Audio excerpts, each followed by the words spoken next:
La Atlántida es una legendaria isla mencionada por primera vez en los diálogos de Platón, un filósofo griego del siglo IV a.C. Según Platón, la Atlántida era una isla situada más allá de las columnas de Hércules, lo que hoy se conoce como el Estrecho de Gibraltar, y era descrita como una civilización avanzada y poderosa, con una riqueza y tecnología superior a cualquier otra en el mundo antiguo. Platón describe la Atlántida como una isla de grandes dimensiones, rodeada de anillos de agua y tierra, con un clima templado, una gran cantidad de recursos naturales y una sociedad altamente organizada. Según la leyenda, la civilización atlante llegó a un punto de corrupción y decadencia, lo que provocó su caída y su eventual desaparición. A lo largo de los siglos, ha habido muchas teorías sobre la existencia real de la Atlántida, pero hasta la fecha no se ha encontrado evidencia concreta que demuestre su existencia. Algunos creen que la historia de la Atlántida puede haber sido una alegoría o una obra de ficción creada por Platón para ilustrar su filosofía política y moral, mientras que otros creen que la historia es un recuerdo de una civilización antigua perdida. En cualquier caso, la historia de la Atlántida ha inspirado la imaginación de generaciones de escritores, artistas y cineastas, y sigue siendo un tema de gran interés y fascinación para muchas personas en todo el mundo. Sea como fuere, se dice que hace 11.000 años, una gran isla en mitad del Atlántico acogía una avanzadísima civilización. Se hacían llamar los atlantes y gozaban del favor de Zeus. Sus barcos navegaban por los 7 mares en busca de los más exóticos productos.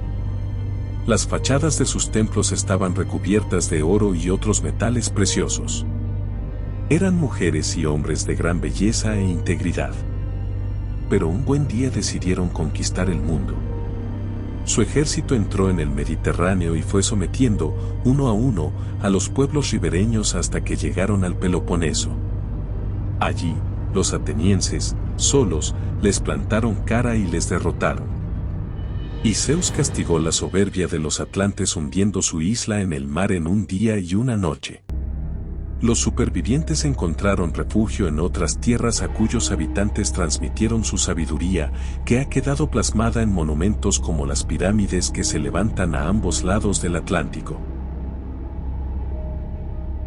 La historia de la Atlántida ha sobrevivido más de 2 milenios desde que Platón la contó, por primera vez, en el Taimeo y el Critias.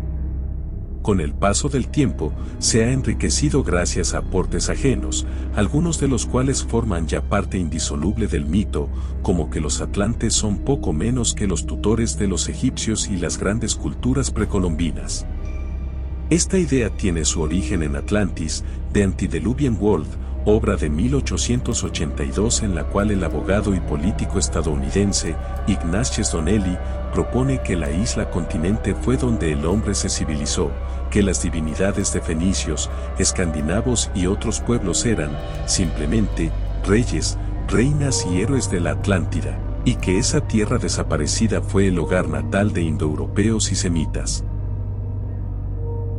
La visión de Donnelly es consustancial hoy a un mito que goza de excelente salud y cuenta con personajes de cómic como Name, el príncipe atlante de Marvel, y series televisivas de ciencia ficción como Stargate Atlantis, además de una montaña de libros que no deja de crecer. La búsqueda de la Atlántida empieza y acaba en el siglo IV a.C. en Grecia, entonces un conglomerado de ciudades-estado entre las que sobresalían Atenas y Esparta. Discípulo de Sócrates, Platón era un filósofo ateniense que usaba el formato literario de los diálogos para reflexionar sobre el gobierno ideal. El relato de la Atlántida es el de un próspero reino que se corrompe y pretende imponerse al resto del mundo, pero es vencido por, qué casualidad, los compatriotas de Platón. La historia nos puede parecer ajena, pero, como apunta Kenneth Feder, profesor de arqueología en la Universidad Estatal de Connecticut Central, es la de uno de los grandes iconos de la cultura popular del siglo XX y XXI. Los hechos suceden en un pasado remoto, en un sitio muy lejano y están protagonizados por un poder corrupto que se lanza a una guerra de conquista y es derrotado por un pequeño grupo de héroes que se enfrentan al mal, así con mayúsculas, Cambie la gran isla por la galaxia, la Atlántida por el imperio y a los atenienses por la alianza rebelde, y tendrá el mito actualizado de Star Wars. Pero, en este caso, no puede ser que haya algo de verdad en lo que cuenta Platón. Lo hay, aunque no en el sentido que pretenden los atlantólogos. El mundo de hace 11 milenios no tenía nada que ver con la Grecia clásica. No había ciudades, ni imperios, ni nada que se les pareciera. En ninguna parte. Nuestros antepasados vivían en plena edad de piedra, de lo que conseguían arrancar a la naturaleza. Obviamente, un partidario de la historicidad del relato platónico argumentará que el filósofo se confundió y se llevó los hechos demasiado atrás en el tiempo. Aceptemos esa objeción. ¿Dónde están los restos de la Atlántida? Según Platón, que escribe desde el Mediterráneo oriental, está más allá de las columnas de Hércules, el estrecho de Gibraltar, es decir, en el Atlántico. Y no son los de una eslite, sino los de una extensión de tierra más grande que el norte de África y Asia Menor juntas.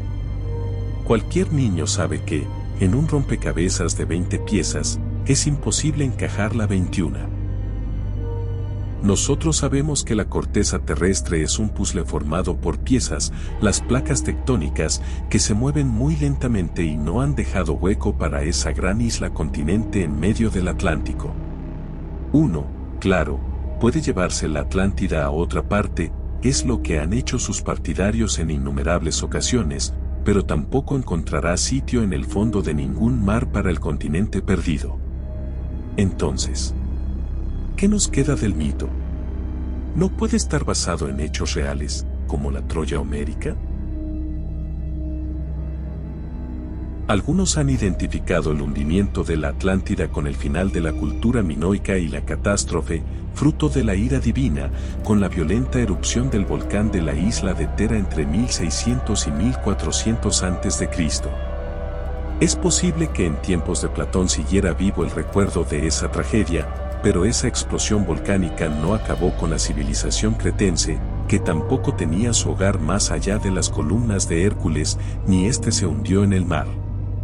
Sí se hundió en una laguna la ciudad de Hilaik, capital de la Liga Aquea, tras un terremoto en 373 a.C.